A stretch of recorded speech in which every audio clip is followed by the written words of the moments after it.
आज दोस्तों आपको इस मार्केट में एक छुपे हुए धन के बारे में मैं आपको बताऊंगा, पर उससे पहले मार्केट इन्फॉर्मेशन और इन्वेस्टिंग की नॉलेज के साथ साथ, जैसा मैं हर बार अपनी वीडियो में मेंशन करता हूं कि हम एक SEBI registered share sub broker भी हैं, तो हमारे साथ अपनी इन्वेस्टिंग जर्नी जोड़ने के लिए, शुरू करने के लिए कमेंट बॉक्स में डीमैट टाइप करें।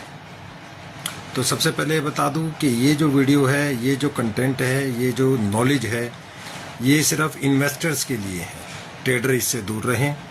मैं जिस छुपे हुए धन की बात कर रहा हूं वो आप सब लोगों के बिल्कुल सामने है, सभी को पता है। इस छुपे हुए धन का नाम है डिविडेंड, लाभांश। आप लोग या मैं, जैसा मैं हर बार कहता हूं कि मैं शेयर सब ब्रोकर होने के साथ साथ एक इन्वेस्टर भी हूं, तो मैं भी कोई इन्वेस्टमेंट करता हूं, आप लोग भी कोई इन्वेस्टमेंट करते हैं और अच्छे ब्लू चिप कंपनियों को अगर होल्ड करते हैं तो ये तो आप सबको पता होगा कि अच्छी ब्लू चिप कंपनी, अच्छे मार्केट कैप की company annually, half yearly dividend जरूर डिक्लेयर करती है। यहाँ तक तो सबको पता है कि कंपनी ने डिविडेंड दिया, वो हमारे बैंक में आया। अपने ब्रोकर से भी आप लोग कंफर्म करते हैं भाई किस कंपनी ने क्या डिविडेंड दिया, न्यूज़ के माध्यम से भी आप लोग देखते हैं। पर डिविडेंड आने के बाद करते क्या है, उस डिविडेंड का होता क्या है?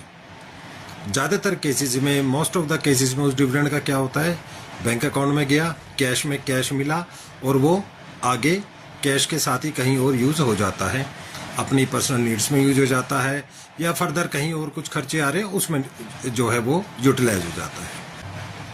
मैंने उसको हिडन मनी का नाम क्यों दिया? अब आप सोच के देखिए कि आपने 5 लाख रुपये इन्वेस्ट किया, या मैं अपनी ही बात करता हूँ, मैंने 5 लाख रुपये इन्वेस्ट किया, मैंने 2 लाख रुपये इन्वेस्ट किया, मैंने 10 लाख रुपये इन्वेस्ट किया और अच्छी ब्लू चिप कंपनी में इन्वेस्ट किया, तो उसमें मेरे को डिविडेंड अनाउंस हुआ, डिविडेंड मेरे बैंक में आया। अब मैं क्या करता हूँ, मैं उस डिविडेंड को पूरा कैलकुलेट करता हूँ एनुअल बेसिस पे, हाफ ईयरली बेसिस पे, जो भी फ्रिक्वेंसी आप सेट करना चाहें उसको मैंने कैलकुलेट किया। फॉर एग्जाम्पल मेरे को एनुअल बेसिस पे 50,000 का डिविडेंड आया मेरी इन्वेस्टमेंट के। जितना भी डिविडेंड अमाउंट आया तो मैं उस अमाउंट को री इन्वेस्ट करता हूँ, अपनी एग्जिस्टिंग शेयर्स में इन्वेस्ट करता हूँ, या फर्दर और कोई अच्छी कंपनी अवेलेबल है उसमें।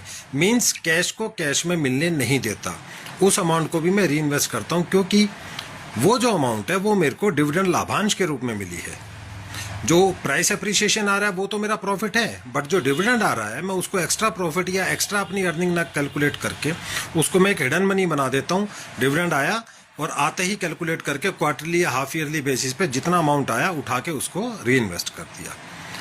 और उसके बाद उस हिडन मनी की पावर आपको कुछ सालों के बाद कंपाउंड होके पता लगेगी कि आपकी जो रियल इन्वेस्टमेंट थी प्लस में जो डिविडेंड इन्वेस्टमेंट थी वो दोनों मिलके कंपाउंडिंग होके कुछ सालों के बाद क्या तगड़ा धमाका करती है। तो उम्मीद करता हूं कि आपको इस हिडन मनी के बारे में पता लगा होगा, समझ में आया होगा।